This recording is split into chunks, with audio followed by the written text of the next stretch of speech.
اور آپ کے رب نے فیصلہ کر دیا ہے کہ تم اس کے سوا کسی کی عبادت نہ کرو اور والدین کے ساتھ احسان کرو. اگر تمہارے پاس ان دونوں میں سے ایک یا وہ دونوں ہی بڑھاپے کی عمر کو پہنچے تو تم انہیں اف تک نہ کہو اور نہ انہیں جھڑکو، اور ان دونوں سے عمدہ احترام والی بات کہو، اور ان دونوں کے لیے مہربانی سے عاجزی کے بازو جھکائے رکھنا اور کہنا اے میرے رب ان دونوں پر رحم کیجیے جیسا کہ ان دونوں نے بچپن میں میری پرورش کی ہے. وَقَضَىٰ رَبُّكَ، تیرے رب نے فیصلہ کر دیا. قضا جب اللہ سبحانہ تعالیٰ کی طرف سے ہو، فیصلہ جب اللہ کا ہو تو وہ قطعی فیصلہ ہوتا ہے، وہ بدلا نہیں جاتا. گویا اللہ تعالیٰ نے قطعی حکم دے دیا، فیصلہ کر دیا. کس بات کا؟ کہ اس کے سوا کسی اور کی عبادت نہیں کی جائے گی. ہمیں حکم دیا کہ ہم صرف اس کے بندے بن کر رہیں، صرف اسی سے مانگیں، اس سے انتہا درجے کی محبت کریں، اسی سے ڈریں اور صرف اسی کے لیے عاجزی اختیار کریں. ہماری نماز، ہماری قربانی، ہمارا رکوع، ہمارا سجدہ، ہمارا قیام، ہمارا قول، ہمارا فعل اسی کی خاطر ہو. ہم جو کچھ کریں اسی کی رضا کے لیے کریں. توحید کے بعد پہلا سبق پھر ہمیں والدین کے ساتھ احسان کا ملتا ہے. ایک ہی آیت میں اللہ سبحانہ تعالیٰ نے اپنی عبادت کے ساتھ ساتھ ہمیں والدین کے ساتھ حسن سلوک کا حکم دیا ہے. والدین کے ساتھ حسن سلوک کرنا ہم سب پر لازم ہے، واجب ہے، ضروری ہے، اور بہت تاکید کے ساتھ اللہ تعالیٰ نے اس کا حکم ہمیں دیا ہے کہ وَبِالْوَالِدَيْنِ إِحْسَانًا، کہ اپنے اقوال کے ساتھ، اپنے زبان کے ساتھ اور اپنے عمل کے ساتھ، اپنے رویے کے ساتھ اپنے والدین کے ساتھ نیک سلوک کرو. یعنی ہر وہ بات، ہر وہ کام جس سے والدین کو کوئی فائدہ حاصل ہو یا والدین کو اس سے کوئی خوشی حاصل ہو تو یہی ان کے ساتھ حسن سلوک کرنا ہے، اور اس میں ان کی نافرمانی نہیں کرنا. یعنی کوئی بھی چیز اس وقت تک مکمل نہیں ہوتی جب تک اس کا منفی پہلو اس سے دور نہیں کر دیا جاتا. یعنی ایک پہلو تو یہ کہ ان کے ساتھ اچھا سلوک کرو، اور دوسرا ساتھ یہ بھی کہ ان کے ساتھ بدسلوکی نہیں کرنا. امام ابن الجوزی رحمہ اللہ کہتے ہیں کہ والدین کے ساتھ حسن سلوک اس طرح ہوگا کہ جس چیز کا وہ حکم دے اس میں ان کی اطاعت کی جائے گی جب تک کہ وہ کام حرام یا ممنوع نہ ہو. ان کے حکم کو نفلی اعمال پر مقدم کیا جائے گا. یعنی آپ اپنے نفل چھوڑ سکتے ہیں ان کی ضرورت پوری کرنے کے لیے. والدین جس کام سے روک دیں اس سے رکا جائے، ان پر خرچ کیا جائے، یعنی اپنا ذاتی کمایا ہوا مال ان پہ لگایا جائے، ان کی خواہشات کو پورا کیا جائے، ان کی خدمت میں انتہائی زور لگا دیا جائے، یعنی اپنی جی جان سے ان کی خدمت کی جائے، اپنے ہاتھ پاؤں سے بھی. ان کے لیے ادب اختیار کیا جائے، مینر فل ہوں، ان کی ہیبت اپنے دل میں رکھی جائے. لہذا اولاد ان کے سامنے اپنی آواز اونچی نہ کرے اور ان کو پوری آنکھیں کھول کے نہ دیکھے، یعنی جس کو کہتے ہیں نا آنکھیں دکھانا، ان کو اپنی آنکھیں نہ دکھائے. ان کو ان کے نام کے ساتھ نہ پکارے، ان کے پیچھے چلے، اور ان سے جو بھی کوئی ایسا کام سرزد ہو جو اولاد کو ناپسند ہو، جو غیر معقول ہو، تو اس پر اولاد صبر کرے، لیکن ان کے ساتھ بدتمیزی اور بد اخلاقی کا برتاؤ نہ کرے. پھر فرمایا اما یبلغن عندک الکبر، اگر ان میں سے تمہارے پاس کوئی بڑھاپے کی عمر کو پہنچ جائے، یعنی پہلے تم والدین کے پاس تھے، تم ان کے محتاج تھے، اب بڑھاپے اور کمزوری کی وجہ سے وہ تمہارے پاس آ گئے اور وہ تمہارے محتاج ہو گئے، تمہارے ضرورت مند ہو گئے. تو ایسی صورت میں جب وہ تمہارے پاس رہتے ہیں تو پھر کیا نہ کرو، فلا تقل لہما اف، ان سے اف تک مت کہو. اف سے مراد ہر وہ کلام ہے جو سخت ہو، سختی سے بات کرنا، یا قبیح ہو، ناپسندیدہ ہو، برا ہو. اصل میں اف ہر گندی اور قابل نفرت چیز کو کہتے ہیں. گندی اور قابل نفرت چیز اف. عربوں میں اف اور تف، اف ناخنوں کی میل کو کہتے ہیں، اور تف وہ حقیر چیز جو زمین سے آپ اٹھاتے ہیں، یعنی بالکل بیکار سی. تو والدین کے لیے اف اور تف کا لفظ استعمال نہیں کر سکتے. تو محاورے میں کسی بری چیز سے اظہار نفرت کے لیے اف کا لفظ بولا جاتا ہے. یہ ایسا کلمہ ہے جس میں بیزاری اور اکتاہٹ پائی جاتی ہے. اف یعنی انسان اپنی بیزاری دکھاتا ہے اور اکتاہٹ دکھاتا ہے، تو ایسا کرنا منع ہے. یعنی اکتاہٹ کا ہلکا سا کلمہ جس میں 2 حرف ہیں، اف، وہ بھی نہ کہو. کہاں یہ کہ بڑے بڑے سینٹینسز اور بڑی بڑی اسپیچز ان کے سامنے کر ڈالو کہ جس میں سخت الفاظ سے ان کے ساتھ تم بات کر رہے ہو. ولا تنہرہما، اور ان کو جھڑکو بھی نہیں. نہر کہتے ہیں سختی سے جھڑکنے کو، یعنی ان کو ڈانٹ نہیں سکتے، یعنی کسی ایسے کام میں ان کے ساتھ ڈانٹ کے بات مت کرو جو تمہیں پسند نہیں. نہ دل میں بیزاری آئے، نہ زبان سے بیزاری کا اظہار ہو، اور نہ ہی رویے میں بیزاری ہو. اف دل کی بیزاری کا زبان سے کلمہ ادا کرنا ہے، اور تنہر کا مطلب یہ ہے کہ ڈانٹ ڈپٹ کرنا. تو ایک طرف حکم کیا دیا گیا کہ احسان کرو، اور دوسری طرف یہ کہ احسان کرتے ہوئے، نیکی کرتے ہوئے جب تھک جاؤ یا کوئی ایسی بات والدین کی طرف سے تمہارے سامنے آ رہی ہے جس سے تم بیزار ہوتے ہو، تو اس بیزاری کا اظہار بھی نہ کرو، نہ زبان سے اور نہ رویے سے، بلکہ ہمیشہ سعادت مند اولاد کی طرح ان سے معاملہ کرو. وَقُلْ لَهُمَا قَوْلًا كَرِيمًا، اور ان کے ساتھ بہت اچھی بات کرو، سب سے زیادہ نرم، دھیمی، جس میں ادب ہو، حیا ہو، وقار ہو، یعنی ریسپیکٹفل مینر میں ان کے ساتھ بات کرو، عزت کے ساتھ بات کرو. مجاہد کہتے ہیں کہ تم ان کا نام نہ پکارو، یعنی ان کا نام نہ لو، بلکہ اگر کبھی ذکر کرنا ہو تو ان کی کنیت سے، یا اگر سامنے بلا رہے ہیں تو اے ابا جان یا اے امی جان، یا جو بھی کسی معاشرے یا کلچر میں رائج ہے وہ لفظ جس میں ادب اور احترام موجود ہو. اسی طرح ایک قول یہ ہے قولاً کریمہ سے کہ جس طرح بچپن میں وہ تمہارے پیشاب پخانہ کو صاف کرتے وقت کوئی کراہت محسوس نہیں کرتے تھے، تمہارے پیمپر چینج کرتے، اور ایک وقت تھا جب پیمپر بھی نہیں ہوتے تھے، بچے کپڑے بھی خراب کر دیتے تھے اور بھی طرح طرح سے اپنی غلاظت پھیلا دیتے تھے، تو والدین بغیر کسی نفرت کے اور بغیر منہ بنائے اور بغیر کسی بیزاری کا اظہار کیے تمہاری ساری نجاست دھوتے رہے، صاف ستھرا کرتے رہے تمہیں، بلکہ محبت سے پیش آتے رہے. اب تم بھی ان سے وہی سلوک کرو کہ اگر تمہیں اب ان کی کوئی نجاست صاف کرنی پڑے، انہیں نہلانا پڑے، یا ان کے رال صاف کرنے پڑے، یا ان کے جسم سے نکلنے والی کسی اور گندگی کو صاف کرنا پڑے، تو اس میں بیزاری کا اظہار نہ کرو، بلکہ ان کا جو کام بھی کرو محبت کے ساتھ کرو. پھر فرمایا وَاخْفِضْ لَهُمَا جَنَاحَ الذُّلِّ مِنَ الرَّحْمَةِ، کہ ان کے لیے رحمت کے ساتھ عاجزی کے پر جھکا لو. جناح کہتے ہیں پرندے کے پر کو، یا اس کا جو بازو ہوتا ہے اس کے لیے استعمال ہوتا ہے. آپ نے دیکھا ہوگا کہ مرغی جب کوئی خطرہ محسوس کرتی ہے تو وہ اپنے پروں کو کیا کرتی ہے، پھیلا دیتی ہے، اور اپنے بچوں کو اپنے پروں کے نیچے کر کے چھپا لیتی ہے. یہ ہے جناح الذل، یعنی اس میں کیا کرتی ہے، پر تو ویسے اوپر ہوتا ہے نا، تو پھر جو پھیلا کے تو اس کو نیچے لے جاتی، جھکا دیتی ہے اپنے پر. تو تم بھی اسی طرح ان کو پروٹیکٹ کرو، یعنی جب پرندہ اپنے بچوں کی حفاظت کے لیے پروں کو سمیٹتا ہے اور نیچے کرتا ہے، جھکاتا ہے، تو تم بھی اسی طرح ان کے آگے جھکو، ان کے ساتھ اچھا معاملہ کرو، شفقت کا معاملہ، اور ان کی اسی طرح کفالت کرو جیسے انہوں نے تمہاری کفالت کی جب تم چھوٹے تھے. اور دوسرا عمومی معنی یہی ہے کہ جب بھی ان سے بات کرو، معاملہ کرو، تو عاجزی اور انکساری کے ساتھ کرو. آپ نے دیکھا ہوگا کہ پرندہ جب اڑنا چاہتا ہے، بلند ہونا چاہتا ہے، تو پھر بھی وہ اپنے پر پھیلاتا ہے، اور جب نیچے اترتا ہے تو پروں کو نیچے کر لیتا ہے. تو یعنی ماں باپ کے سامنے اونچے نہ ہو بلکہ نیچے رہو، یعنی بازو پست رکھو، تواضع اور عاجزی کے ساتھ ان کے سامنے بیٹھو، بات کرو. اور اس میں اس بات کی طرف بھی اشارہ ہے کہ جس قدر کوئی اپنے والدین کے لیے عاجزی اختیار کرے گا، اللہ تعالیٰ اس کو اتنی ہی بلندی عطا کرے گا.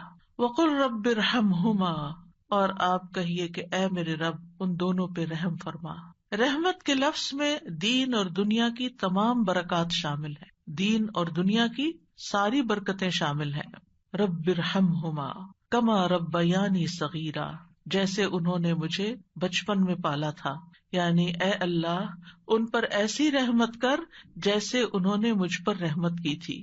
اور دوسرا یہ کہ ان پہ رحم فرما کیونکہ انہوں نے بچپن میں میری تربیت کی تھی، مجھے پالا تھا. یہاں انسان کو اس کی بچپن کی حالت یاد کرائی گئی ہے، کیونکہ انسان جب بچہ ہوتا ہے تو انتہائی ڈپینڈنٹ ہوتا ہے، اپنا کوئی کام خود نہیں کر سکتا، اپنے جذبات کا اظہار بھی زبان سے نہیں کر سکتا. تو اس طرح انسان کو اس کی کمزوری اور اس کے بچپن کی حالت یاد دلا کر اس کے دل میں شفقت پیدا کی جا رہی کہ تم بھی اپنے والدین کے لیے ایسی شفقت کا اظہار کرو.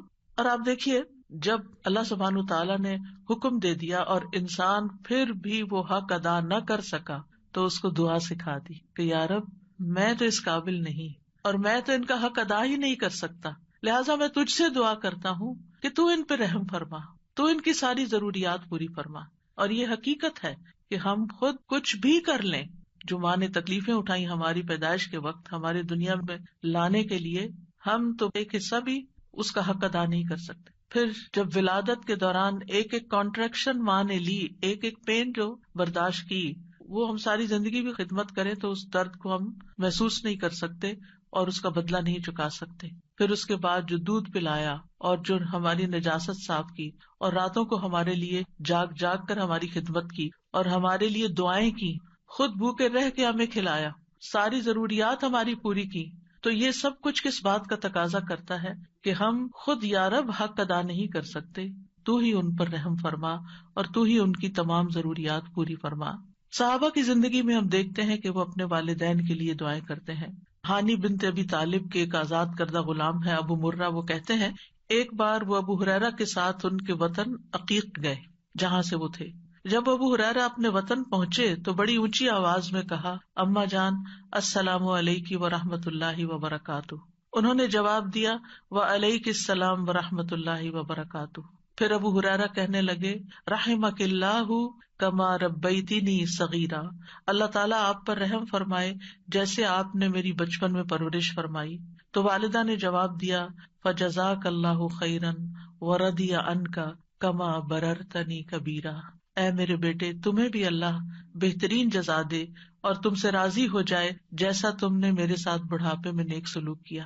یعنی جب اولاد والدین کو دعائیں دیتی ہے تو والدین اس سے بڑھ کر دعائیں دیتے ہیں۔ یہاں بھی آپ دیکھیں ابو ہریرہ کی دعا چھوٹی ہے لیکن والدہ کی دعا بڑی ہے، فجزاک اللہ ورضی عنک، اس میں دو چیزیں آ گئی، کما بررتنی کبیرا۔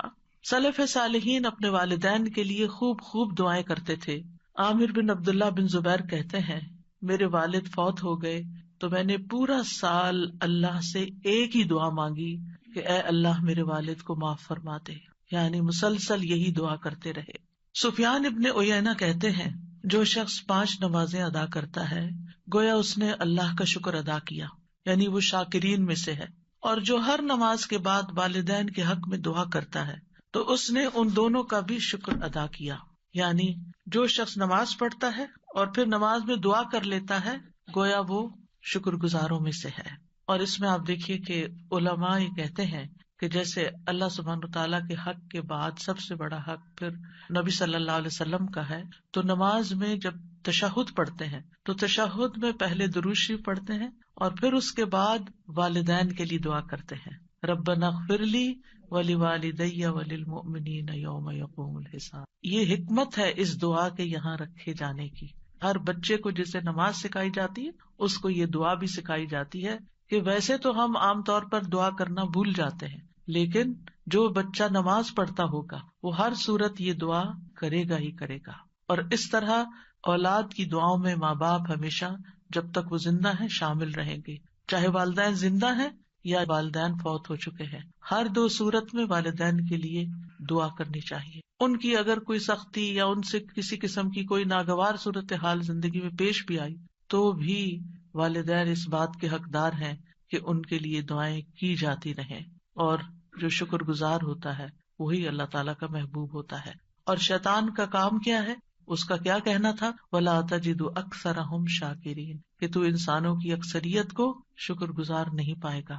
بلکہ ہونا یہ چاہیے کہ جہاں آپ کی کوئی ضرورت اٹکے، جہاں آپ کو کوئی پریشانی لاحق ہو، اتنی ہی والدین کے لیے دعائیں زیادہ بڑھا دیں، کثرت کے ساتھ دعائیں کریں، اور خصوصاً سجدوں میں، یعنی آپ باندھ لیں کہ کس وقت آپ نے لازماً یہ دعا پڑھنی ہے، کیونکہ یہاں پر حکم دیا گیا وَقُلْ رَبِّ ارْحَمْهُمَا كَمَا رَبَّيَانِي صَغِيرًا، کہ یہ کہتے رہیے کہ اے رب ان پہ رحم فرما جیسے انہوں نے مجھے بچپن میں پالا۔ لہذا بہتر یہی ہے کہ نماز میں سجدے میں تسبیحات پڑھنے کے بعد یہ دعا کم از کم ایک دفعہ تو ایک سجدے میں ضرور ہی ہو، اگر زیادہ ہو تو اور بھی اچھا، کیونکہ ان احسنتم احسنتم لانفسکم، اگر تم نے احسان کیا تو اپنے ہی فائدے کے لیے کیا۔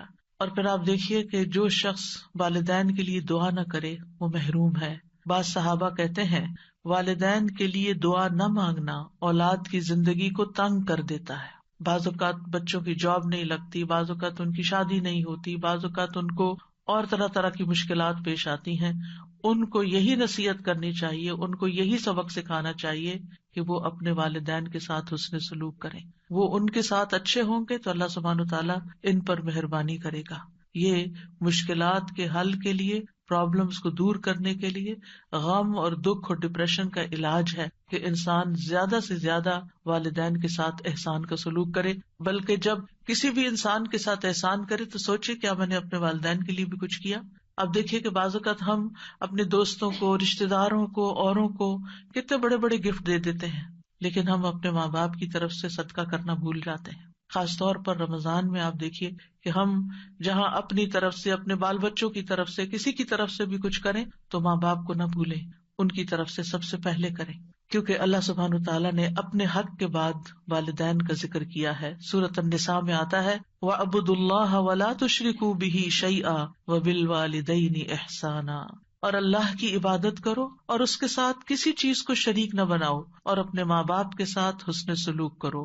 سورۃ البقرہ میں آتا ہے وَإِذْ أَخَذْنَا مِيثَاقَ بَنِي إِسْرَائِيلَ لَا تَعْبُدُونَ إِلَّا اللَّهَ وَبِالْوَالِدَيْنِ إِحْسَانًا، اور وہ وقت یاد کرو جب ہم نے بنی اسرائیل سے پختہ عہد لیا تھا، پکا وعدہ لیا تھا اس بات پر کہ تم اللہ کے سوا کسی کی عبادت نہ کرنا اور والدین کے ساتھ احسان کرنا. اللہ سبحانہ وتعالیٰ اپنے شکر کے بعد والدین کے شکر کا حکم دیتے ہیں. سورۃ لقمان میں آتا ہے وَوَصَّيْنَا الْإِنسَانَ بِوَالِدَيْهِ حَمَلَتْهُ أُمُّهُ وَهْنًا عَلَى وَهْنٍ وَفِصَالُهُ فِي عَامَيْنِ أَنِ اشْكُرْ لِي وَلِوَالِدَيْكَ إِلَيَّ الْمَصِيرُ، اور ہم نے انسان کو اپنے والدین کے ساتھ نیک سلوک کا تاکیدی حکم دیا.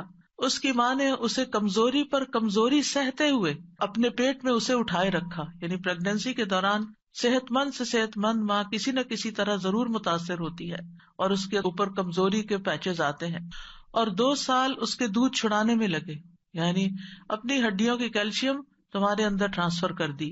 اسی لیے یہ حکم دیا کہ میرا شکر ادا کرو اور اپنے والدین کا بھی. آخر میرے ہی پاس لوٹ کر آنا ہے، واپس تو میرے پاس آنا ہے، پھر میں تمہیں بتاؤں گا کہ تم کیا کر کے آئے ہو. تو انشکر لی ولیوالدیک، اور والدین میں سے بھی پھر یاد رکھیے ماں کا حق زیادہ ہے، کیونکہ ماں بچے کے لیے تکلیفیں زیادہ اٹھاتی ہے. وَوَصَّيْنَا الْإِنسَانَ بِوَالِدَيْهِ إِحْسَانًا حَمَلَتْهُ أُمُّهُ كُرْهًا وَوَضَعَتْهُ كُرْهًا وَحَمْلُهُ وَفِصَالُهُ 30 شهرا حَتَّى إِذَا بَلَغَ أَشُدَّهُ وَبَلَغَ 40 سَنَةً قال رب أوزعني أن أشكر نعمتك التي أنعمت علي وعلى والدي وأن أعمل صالحا ترضاه وأصلح لي في ذريتي إني تبت إليك وإني من المسلمين. اور ہم نے انسان کو اس کے ماں باپ کے ساتھ نیکی کرنے کی تاکید کی. اس کی ماں نے اسے ناگواری کی حالت میں اٹھائے رکھا. یعنی پریگنینسی کا عرصہ جو ہے وہ کوئی خوشگواری کا نہیں ہوتا، اس میں طرح طرح کی اٹھتے بیٹھتے چلتے پھرتے کھاتے پیتے لیٹتے جاگتے ہر حال میں عورت کو کوئی نہ کوئی تکلیف لاحق ہو رہی ہوتی ہے. اور اسے ناگواری کی حالت میں جنا، یعنی جنم دینے کی جو تکلیفیں تھی وہ اپنی جگہ، اور اس کے حمل اور اس کے دودھ چھڑانے میں 30 مہینے لگ گئے، یعنی 2.5 سال کا عرصہ. یہاں تک کہ جب وہ اپنی پوری قوت کو پہنچا اور 40 برس کو پہنچ گیا تو اس نے کہا اے میرے رب مجھے توفیق دے کہ میں تیری اس نعمت کا شکر ادا کروں جو تو نے مجھ پر اور میرے ماں باپ پر انعام کی، اور یہ کہ میں وہ نیک عمل کروں جسے تو پسند کرتا ہے، اور میرے لیے میری اولاد میں اصلاح فرما دے. بے شک میں نے تیری طرف توبہ کی اور بے شک میں حکم ماننے والوں میں سے ہوں.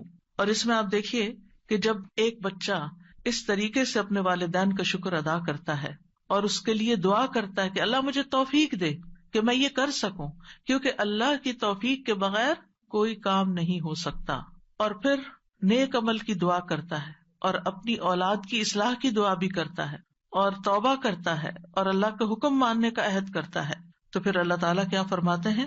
اللہ تعالیٰ فرماتے ہیں اولئک الذین نتقبل عنہم احسن ما عملوا، یہ ہیں وہ لوگ جن سے ہم ان کے اچھے عمل قبول کر لیں گے. یعنی انہوں نے جو بہترین عمل کیے وہ عمل ہم قبول کریں گے. ہم سب کو اس بات کی فکر ہوتی ہے کہ ہماری نیکیاں پتہ نہیں قبول ہوتی ہیں یا نہیں. جو ماں باپ کے ساتھ نیک سلوک کرنے والا ہے ان کے لیے اللہ تعالیٰ کا وعدہ یہ سورۃ الاحقاف کی آیت نمبر 15 اور 16 ہے کہ اللہ تعالیٰ ان کے نیک اعمال کو قبول کر لے گا. وَنَتَجَاوَزُ عَنْ سَيِّئَاتِهِمْ فِي أَصْحَابِ الْجَنَّةِ، اور ہم ان کی خطاؤں سے درگزر کر دیں گے. ایسے لوگ جن کی یہ صفات ہوں، جن کی یہ ٹریٹس ہوں، ان کی خطائیں ہم دور کر دیں گے. فی اصحاب الجنہ، وہ جنت والوں میں ہوں گے، جنت کے ساتھیوں میں سے ہوں گے. وعد الصدق، سچا وعدہ ہے اللہ کا، اس میں کوئی شک نہیں. الذی کانوا یوعدون، وہ جس کا وہ وعدہ کیے جاتے ہیں. اور پھر اس کے برعکس والذی قال لوالدیہ اف لکما، وہ بچہ جو اپنے ماں باپ کو اف کہتا ہے اور کہتا ہے اتعداننی ان اخرج، تم مجھے دھمکیاں دیتے ہو کہ میں دوبارہ مرنے کے بعد نکالا جاؤں گا. وقد خلت القرون من قبلی، مجھ سے پہلے بھی بہت سی قومیں گزر چکی. وہما یستغیثان اللہ ویلک آمن، اور وہ دونوں ماں باپ اپنے بچے کے لیے فریادیں کرتے ہیں. ویلک آمن، تیرا ناس ہو ایمان لیا، تیرا ناس ہے ایمان لیا. ان وعد اللہ حق، بے شک اللہ کا وعدہ سچا ہے. فیقول ما ھذا الا اساطیر الاولین، تو وہ کہتا ہے یہ سب دین کی باتیں، قرآن کی باتیں پہلوں کی کہانیاں ہیں، تم مجھے کس بات کی دھمکی دیتے ہو، دنیا میں ایسا ہی ہوتا چلا ہے. تو یہ دو کردار ہیں، اور آج اب معاشرے کے اندر، خود مسلمان گھرانوں کے اندر یہ دونوں کردار نظر آتے ہیں. ایک طرف اطاعت گزار بچے ہیں، فرما بردار بچے ہیں، احسان کرنے والے، نیک سلوک کرنے والے، ماں باپ کے لیے دعائیں کرنے والے. اور دوسری طرف وہ جو ماں باپ کی ہر نصیحت کو مذاق میں اڑانے والے اور اسے پرانی کہانیاں بتانے والے اور ایمان سے بھی نکل جانے والے. اللہ تعالیٰ ایسے لوگوں کے بارے میں کیا فرماتے ہیں؟ اولئک الذین حق علیہم القول فی امم، ان امتوں میں سے جن کی وہ بات کر رہا ہے، ان امتوں میں، ان سارے لوگوں میں سے ان پر بات حق ہو گئی جو ان سے پہلے گزری امتیں، من الجن والانس، جنوں اور انسانوں کی. انہم کانوا خاسرین، کہ یہ سب لوگ خسارہ پانے والے تھے. یعنی جنہوں نے بھی یہ رویہ اختیار کیا ماں باپ کے ساتھ، انہوں نے بس خسارہ ہی اٹھایا، ان کی نہ دنیا بنی اور نہ آخرت بنی. یہاں پر ہم دیکھتے ہیں کہ خصوصاً چونکہ ماں کا ذکر ہے تو اس پر حدیث میں آتا ہے، رسول اللہ صلی اللہ علیہ وسلم نے فرمایا، بے شک اللہ تمہیں تمہاری ماؤں کے ساتھ حسن سلوک کی وصیت فرماتا ہے، پھر تمہیں تمہاری ماؤں کے بارے میں وصیت فرماتا ہے، پھر تمہیں تمہارے باپوں کے بارے میں وصیت کرتا ہے، پھر تمہیں قریب سے قریب تر کے بارے میں وصیت کرتا ہے. اس کے بعد باقی رشتہ داروں کا اور باقی لوگوں کا حق آتا ہے، پہلے ماں کا، پھر باپ کا، اور پھر باقی رشتوں کا. ایک اور روایت کے اندر جو سنن نبی داؤد کی ہے کہ ایک شخص نے عرض کیا، اے اللہ کے رسول، میں کس کے ساتھ نیکی کروں، کس کے ساتھ حسن سلوک کروں؟ آپ نے فرمایا اپنی ماں کے ساتھ، پھر اپنی ماں کے ساتھ، پھر اپنی ماں کے ساتھ، پھر اپنے باپ کے ساتھ، پھر قرابت داری میں جو زیادہ قریب ہوں.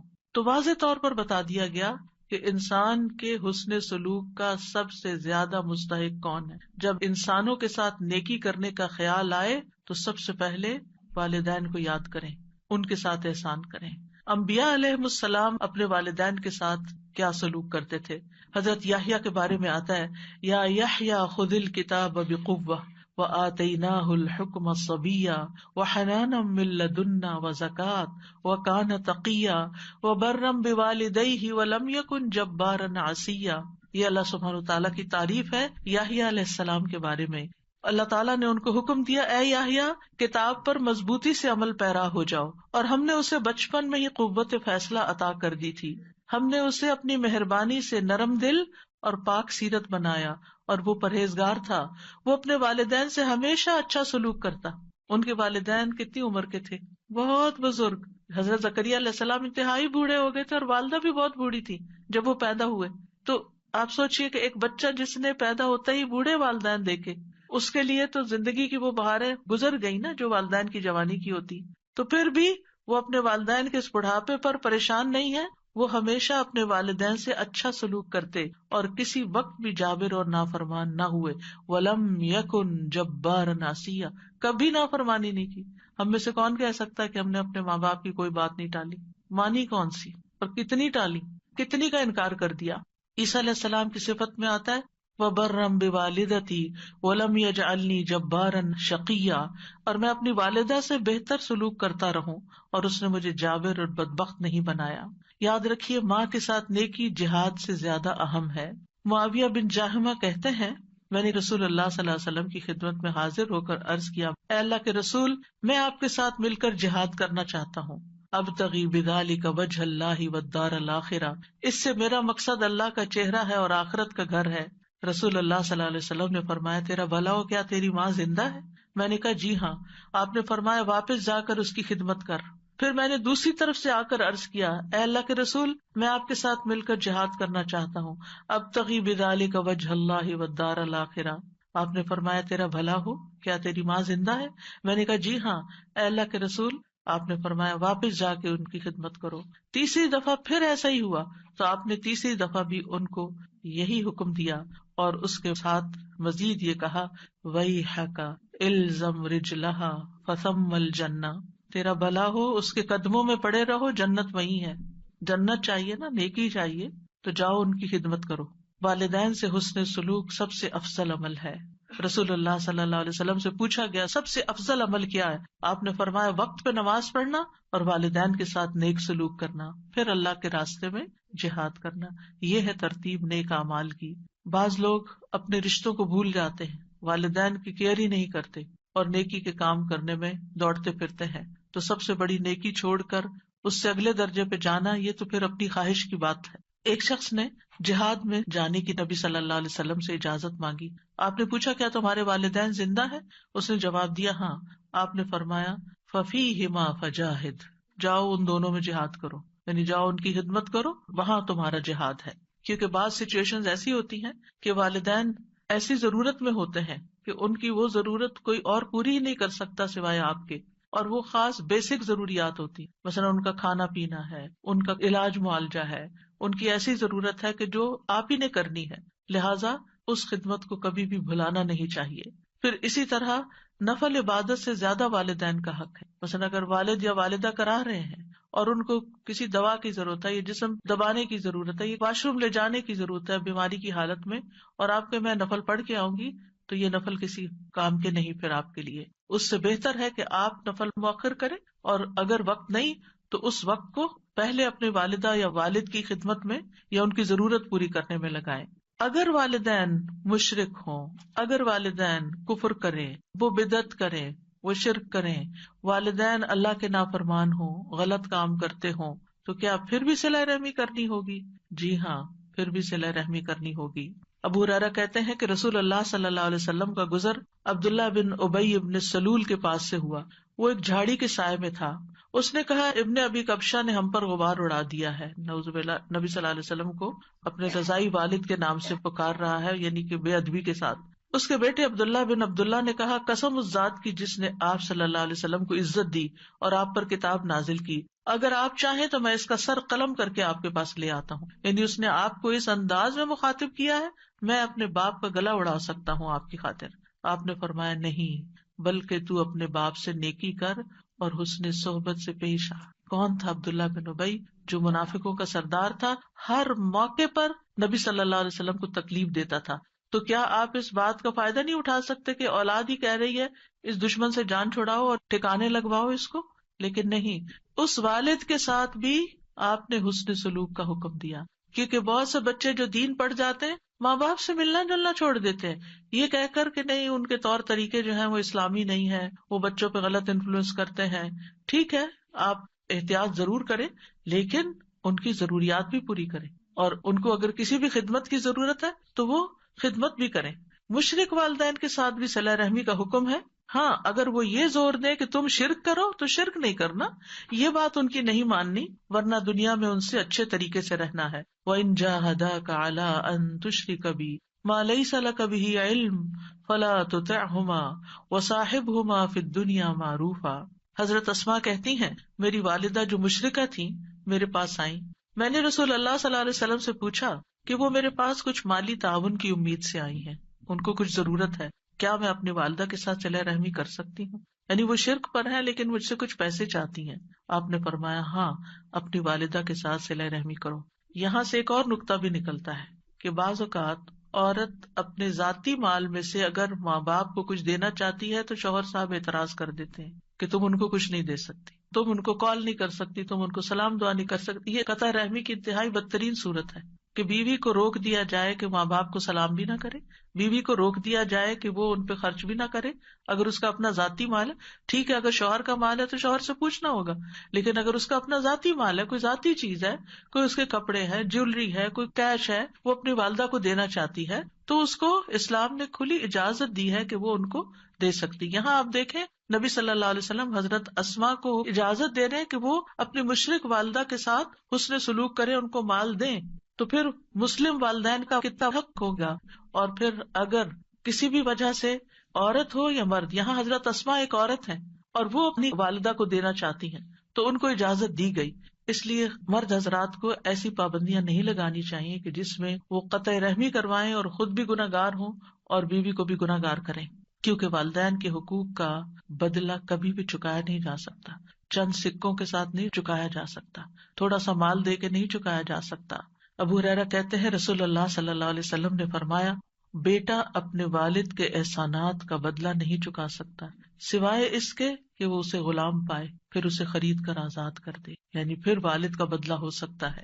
والدین سے حسن سلوک کا فائدہ ہمیں خود ہی کو پہنچتا ہے، اور اس میں سب سے پہلی چیز تو گناہوں کی بخشش ہے. جیسے سورۃ الاحقاف کی آیت نمبر 15 سے 18 تک میں نے آپ کے سامنے رکھی کہ جو لوگ اپنے والدین کے ساتھ حسن سلوک کرتے ہیں ہم ان کے اچھے عمل قبول کر لیتے ہیں اور ان کی برائیوں سے درگزر کرتے ہیں، جنت والوں میں سے ان کو کر دیتے ہیں سچے وعدے کے مطابق جو ان سے کیا جاتا ہے. پھر عمر میں برکت اور رزق میں اضافہ ہوتا ہے. کون نہیں چاہتا کہ اس کی عمر میں برکت ہو یا رزق میں اضافہ ہو؟ ہر ایک چاہتا ہے. لہٰذا اگر کوئی یہ چاہتا ہے کہ اس کا بزنس فلرش کرے، اس کی جاب اچھی ہو جائے، اس کے انویسٹمنٹس میں زیادہ انکم ہو، تو اس کو چاہیے کہ ماں باپ کے ساتھ حسن سلوک کرے، ان کا دل راضی کرے، ان کی بات مانے، ان کو خوش کرے. نبی صلی اللہ علیہ وسلم نے فرمایا جس شخص کو یہ بات پسند ہو کہ اس کی عمر میں برکت اور رزق میں اضافہ ہو جائے، یہاں اضافہ ان یزاد لہ فی رزقی، رزق زیادہ ہو جائے، اسے چاہیے کہ اپنے والدین کے ساتھ نیکی کرے اور ان کے ساتھ صلہ رحمی کیا کرے، یعنی ان کے ساتھ تعلق قائم رکھے، رشتہ جوڑ کر رکھے. والدین کی خدمت کا ایک اور فائدہ کیا ہے کہ والدین کے قدموں کے نیچے جنت ہے. والدین سے حسن سلوک جنت میں داخلے کا باعث ہے. حضرت عائشہ کہتی ہیں کہ رسول اللہ صلی اللہ علیہ وسلم نے فرمایا میں جنت میں داخل ہوا تو وہاں قرآن کی تلاوت کی آواز سنائی دی. میں نے پوچھا یہ کون ہے؟ جنت میں تلاوت. مجھے بتایا گیا یہ حارثہ بن نعمان ہے. رسول اللہ صلی اللہ علیہ وسلم نے ان سے کہا یہی نیکی ہے، یہی نیکی ہے. اور حارثہ بن نعمان اپنی والدہ کے ساتھ بہت زیادہ حسن سلوک کیا کرتے تھے، تو اس نیکی کی وجہ سے جنت میں بھی ان کی آواز سنائی گئی کہ وہاں ان کی تلاوت کی آواز آ رہی ہے. یعنی جو لوگ نیک سلوک کرتے ہیں اپنے ماں باپ سے، ان کا تذکرہ وہاں بھی ہوتا ہے. اور اس کے برعکس والدین سے نافرمانی کے نقصانات کیا ہیں؟ سب سے پہلے یہ کہ یہ تو ہے ہی حرام کاموں میں سے. نبی صلی اللہ علیہ وسلم نے فرمایا اللہ نے تم پر ماؤں کی نافرمانی کو حرام قرار دیا ہے. کبیرہ گناہ ہے والدین کی نافرمانی.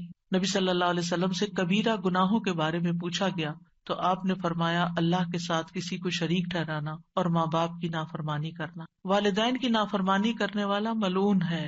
رسول اللہ صلی اللہ علیہ وسلم نے فرمایا اللہ ایسے شخص پر لعنت کرے، یعنی وہ رحمت سے دور ہو جائے جس نے اپنے والدین کی نافرمانی کی، یعنی ایک جائز بات نہیں مانی یا ان کو گالی دی، برا بھلا کہا.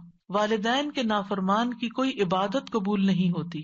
رسول اللہ صلی اللہ علیہ وسلم نے فرمایا 3 لوگ ہیں جن کی نہ فرض عبادت قبول ہوتی ہے نہ نفل قبول ہوتی ہے. ان میں سے ایک والدین کا نافرمان اور بد سلوک، یعنی بات بھی نہیں مانتا اور سلوک بھی اچھا نہیں کرتا. دوسرے احسان جتانے والا. تیسرے تقدیر کو جھٹلانے والا. پھر والد کی ناراضگی اللہ کی ناراضگی ہے. نبی صلی اللہ علیہ وسلم نے فرمایا رب کی رضامندی باپ کی رضامندی میں ہے اور رب کی ناراضگی باپ کی ناراضگی میں ہے. والدین کی نافرمانی سے عمر گھٹ جاتی ہے. کعب کہتے ہیں اللہ اس بندے کو جلد ہلاک کر دیتا ہے جو اپنے ماں باپ کا نافرمان ہوتا ہے تاکہ اس کو جلدی عذاب دے سکے، یعنی قبر میں اور آگے آخرت میں. اور جب بندہ اپنے والدین کا فرما بردار ہوتا ہے تو اللہ اس بندے کی عمر کو بڑھا دیتا ہے تاکہ وہ نیکی اور خیر میں اور زیادہ اضافہ کر سکے. یعنی جتنی جتنی انسان کی عمر لمبی ہوتی ہے اس کو نیکی کرنے کے زیادہ موقع مل جاتے ہیں. اتنے رمضان زیادہ اس کی زندگی میں، اتنی نمازیں اس کی زندگی میں زیادہ، اتنی قرآن کی تلاوت، صدقہ خیرات بڑھتا ہی چلا جاتا ہے. سلف صالحین کہتے ہیں جو اپنے والدین کی نافرمانی کرتا ہے اس کی اولاد بھی اس کی نافرمان بن جاتی ہے. والدین کے نافرمان کے لیے قبر میں بھی سزا ہے. عوام بن حوشب رضی اللہ عنہ یہ صحابی ہیں، وہ کہتے ہیں میں ایک دفعہ کسی بستی میں گیا، وہاں پڑاؤ کیا. اس کے پاس ایک قبرستان تھا. عصر کی نماز کا وقت ہوا تو وہاں سے ایک قبر پھٹی، یعنی قبر کھل گئی اور ایک آدمی نمودار ہوا. اس کا سر گدھے کی سر کی طرح تھا اور جسم انسان کے جسم کی طرح تھا. وہ 3 دفعہ ہینگا یعنی گدھے کی آواز نکالی، پھر قبر اس کے اوپر مل گئی. تو گاؤں میں ایک عمر رسیدہ عورت اون کاٹ رہی تھی. تو ایک عورت نے کہا وہ بوڑھی عورت دیکھ رہے ہو؟ میں نے کہا ہاں. اسے کیا ہے؟ اس نے کہا وہ اس کی ماں ہے. میں نے پوچھا اس کا قصہ کیا ہے؟ اس نے بتایا کہ یہ شراب پیتا تھا، جب وہ جانے لگتا تو ماں کہتی اے بیٹے اللہ سے ڈر جاؤ، کب تک تم شراب پیتے رہو گے؟ اس نے کہا تم ایسے ہی ہینگتی رہتی ہو جیسے گدھا ہینگتا ہے. جیسے عام طور پہ بچے ماں باپ کو واپس سنا دیتے کہ آپ گرمبل کرتے ہیں، آپ یہ کرتے ہیں، آپ وہ کرتے ہیں. تو اس نے ماں کی نصیحت کو کیا کہا، گدھے کی طرح ہینگتی ہو. پھر وہ عصر کے بعد فوت ہو گیا. تو یہ وہ بندہ ہے جو ہر روز اپنی قبر سے نکلتا ہے، 3 دفعہ ہینگتا ہے، پھر قبر اس پر مل جاتی. اتنی بڑی عبرت. والدین کی نافرمانی کا نقصان کیا ہے کہ ایسا شخص جنت میں داخل نہیں ہوگا. نبی صلی اللہ علیہ وسلم نے فرمایا 3 آدمی جنت میں داخل نہ ہوں گے، نہ ہی قیامت کے دن اللہ ان کی طرف دیکھے گا. نمبر 1 والدین کا نافرمان، نمبر 2 مردوں کی مشابہت اختیار کرنے والی عورت، یعنی ہے عورت، اللہ نے اس کو عورت پیدا کیا اور وہ مرد بنی پھرتی ہے. اور تیسرے دیوس، یعنی وہ بغیرت انسان جو اپنے گھر والوں میں بے حیائی کو دیکھتا ہے اور اس کو برا نہیں لگتا.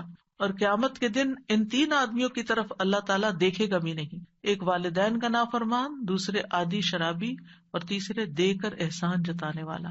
تو پھر والدین کے ساتھ کیا جائے، کیسے ان کو راضی کیا جائے، کیسے ان کا حق ادا کیا جائے، کیسے حسن سلوک کیا جائے؟ اس میں سب سے پہلی بات یہ ہے کہ ان کی خدمت کی جائے. اگر وہ زندہ ہے تو پھر ان کے کام کیے جائیں. پھر دوسری بات یہ کہ جائز کاموں میں ان کی اطاعت کی جائے اور نافرمانی نہ کی جائے. ہاں اگر کوئی ناجائز بات وہ کہتے ہیں تو وہ نہ مانی جائے. پھر یہ کہ ایسے کام کیے جائیں کہ والدین کے دل سے دعائیں نکلیں. نبی صلی اللہ علیہ وسلم نے فرمایا 3 قسم کے لوگوں کی دعائیں قبول ہوتی ہیں اور ان کی قبولیت میں کوئی شک نہیں. ان میں سے ایک والد کی دعا جو وہ اپنی اولاد کے لیے کرتا ہے، اور وہ کب کرے گا؟ جب اس کا دل خوش ہوگا اولاد کی طرف سے. پھر اور والدین کو رلانے سے باز رہنا چاہیے، یعنی ماں باپ کو رونے نہیں دینا چاہیے. کوئی ایسی بات، کوئی ایسا کام، کوئی ایسا طریقہ نہیں اختیار کرنا چاہیے کہ ماں باپ رونا شروع کر دیں. ایک آدمی رسول اللہ صلی اللہ علیہ وسلم کی خدمت میں حاضر ہوا اور کہنے لگا میں ہجرت پر آپ سے بیعت کرنے آیا ہوں اور اپنے والدین کو روتا ہوا چھوڑ کے. وہ تو یہ بتا رہا تھا نا کہ میں نے اتنا بڑا کام کیا. آپ نے فرمایا واپس جاؤ، جیسے تم نے انہیں رلایا اسی طرح انہیں ہنساؤ. پھر اسی طرح والدین سے اگر کوئی غلطی ہو جائے تو ان کو رسوا نہ کیا جائے، ان کی برائیاں نہ کی جائیں. افسوس ان لوگوں پر جو دائیں بائیں ہر طرف اپنے ماں باپ کی شکایتیں کر رہے ہوتے ہیں اور ان کو برا بھلا کہہ رہے ہوتے ہیں. پھر والدین پر خرچ کرنا چاہیے. قرآن مجید میں اللہ تعالیٰ فرماتے سورۃ البقرہ میں 215 یسألونک ماذا ينفقون قل ما انفقتم من خیر فللوالدین والاقربین والیتامى والمساکین وابن السبیل وما تفعلوا من خیر فإن اللہ بہ علیم. وہ آپ سے پوچھتے ہیں کیا چیز خرچ کریں، کہو تم خیر میں سے جو بھی خرچ کرو تو وہ ماں باپ اور زیادہ قرابت والوں اور یتیموں اور مسکینوں اور مسافروں کے لیے، اور تم نیکی میں سے جو کچھ بھی کرو گے بے شک اللہ اسے خوب جاننے والا ہے. یعنی جب خرچ کرنے لگو تو پہلے ماں باپ کا حصہ، پہلے ان کی ضروریات دیکھو.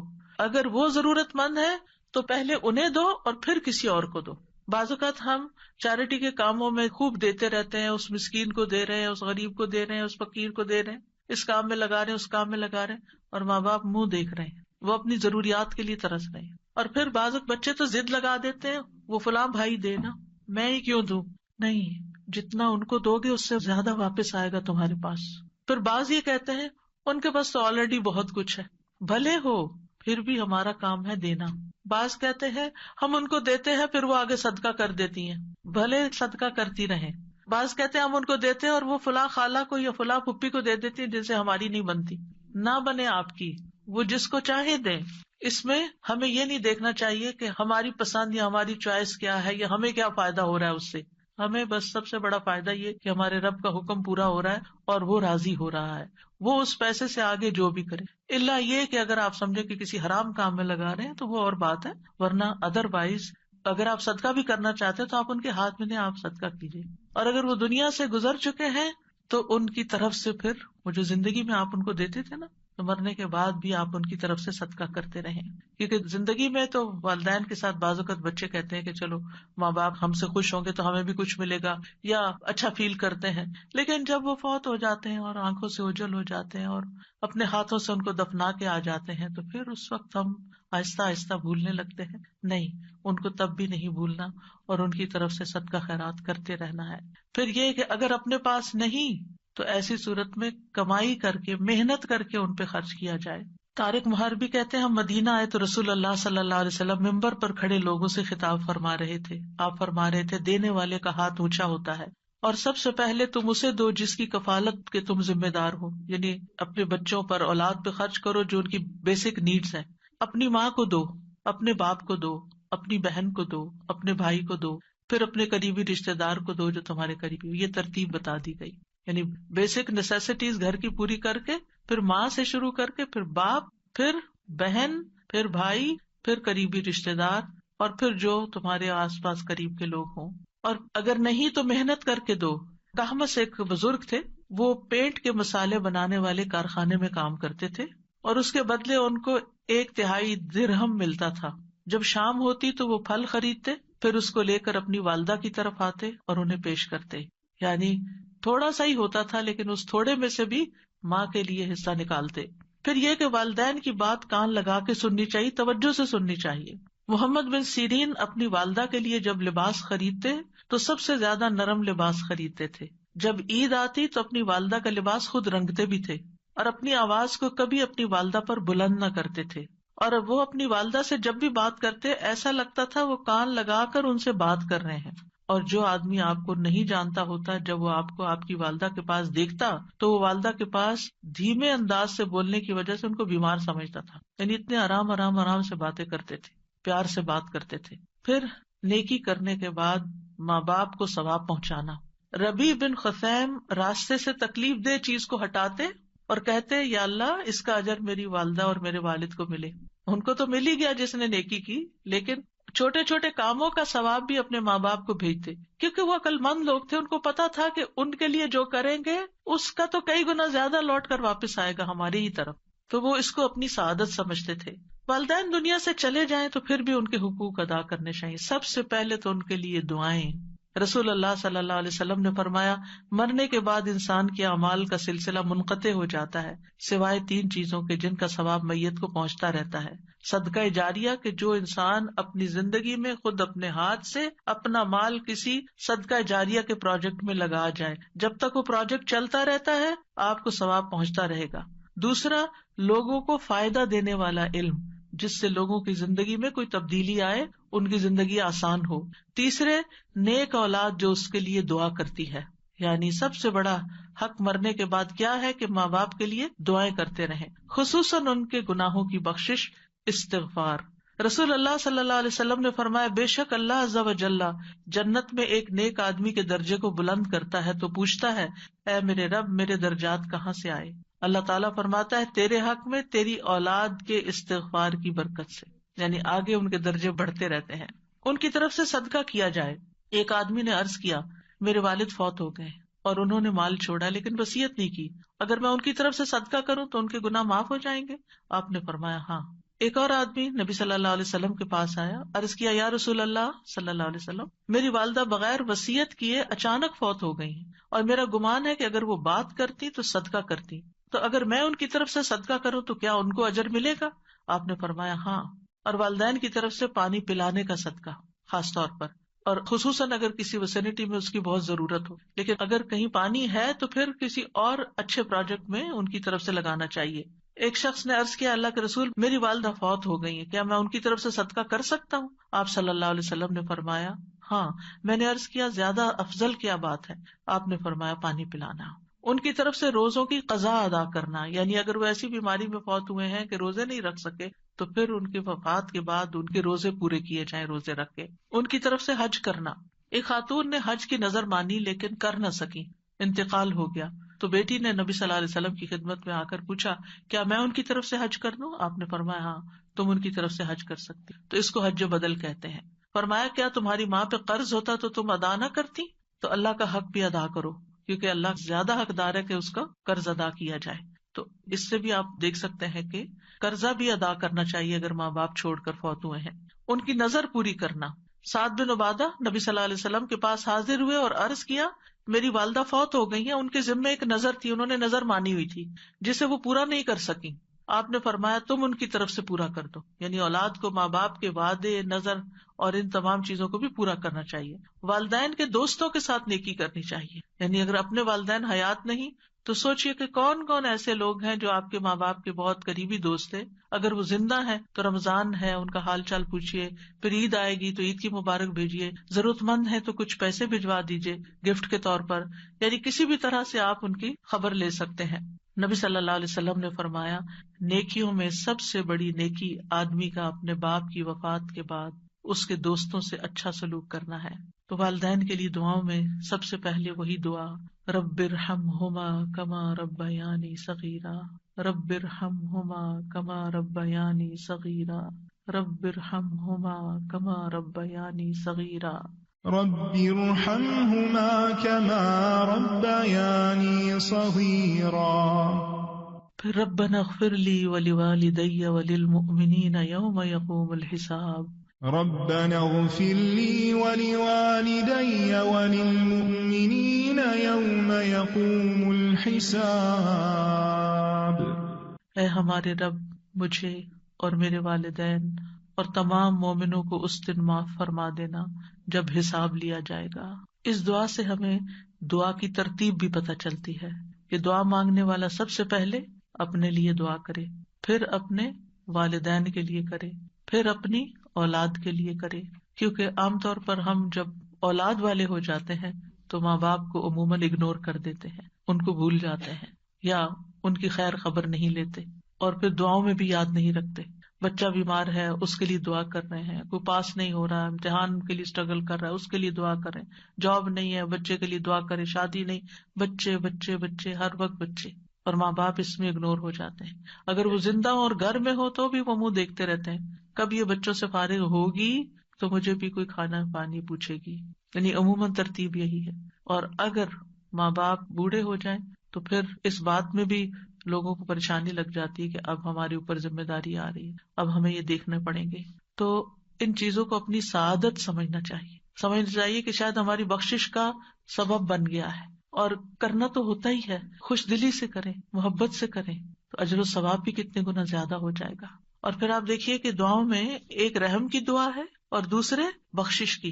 یعنی قرآن کی ان دونوں آیتوں سے یہ پتا چلتا ہے کہ ترتیب کیا ہے, رحمت کی دعا اور بخشش کی دعا.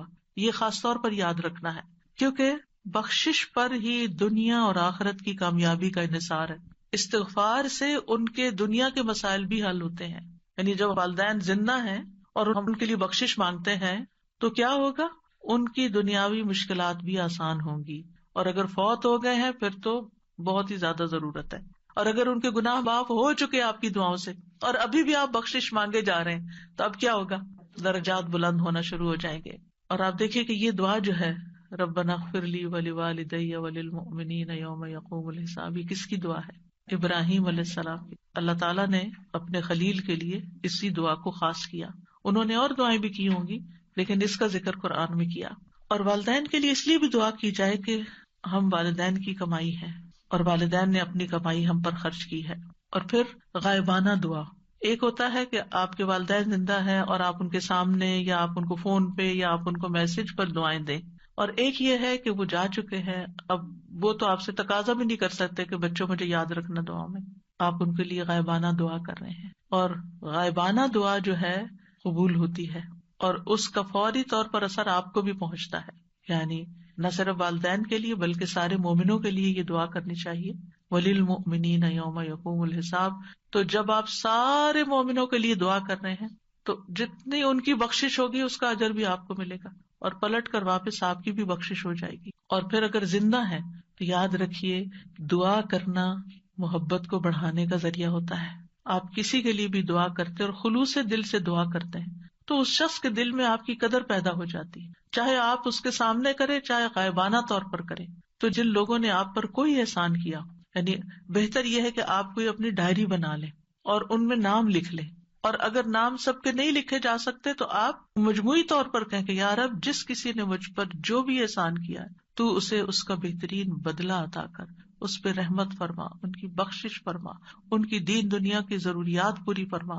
بعض اوقات ہم ہر ایک کے احسان کا بدلہ نہیں دے سکتے، لیکن دعا کی شکل میں ہم ان کے کسی نہ کسی طرح کام آ سکتے ہیں۔ تو یہ محبت بڑھانے اور آپس کے تعلقات کو اچھا کرنے کا ذریعہ بھی ہے۔ اور پھر یہ ہے کہ دنیا کے امور کے ساتھ ساتھ آخرت کی دعائیں ضرور مانگنی چاہیے۔